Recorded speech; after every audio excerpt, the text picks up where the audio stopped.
Vote ঘোষণার 1 ঘন্টা আগে রাজ্যের মুখ্যমন্ত্রী মমতা বন্দ্যোপাধ্যায় ডিএ বাড়তির ঘোষণা করলেন এবং পুরোহিত ও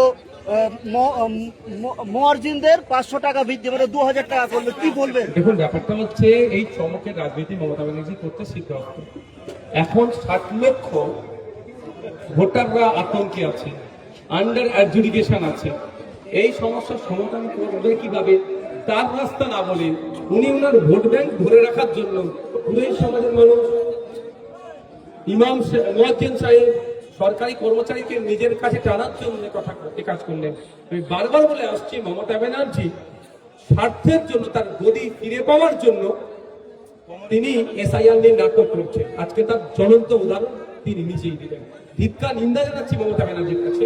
মমতা ব্যানার্জির কাছে আমি আশা করছি, আবেদন করছি, আপনি আওয়াজ তুলুন। যতক্ষণ না পর্যন্ত 60 লক্ষ মানুষের এই বিষয়টা নিষ্পত্তি হচ্ছে, ভোট ঘোষণা করা যাবে না। আর যদি নির্বাচন কমিশন তার ক্ষমতার প্রয়োগ করে ঘোষণা করে ভোটকে বয়কট করবে।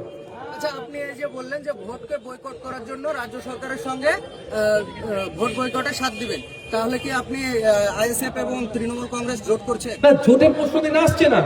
তৃণমূল কংগ্রেসকে আমি প্রথমে চোর বললাম, কিন্তু তৃণমূল কংগ্রেস যদি বাংলার মানুষের স্বার্থে ভোটকে বয়কট করে যতক্ষণ অ্যাডজুডিকেশন সমস্যার সমাধান হচ্ছে ততক্ষণ পর্যন্ত এই বাংলার মানুষের স্বার্থে আমি এই দাবির সাথে সহমত হব।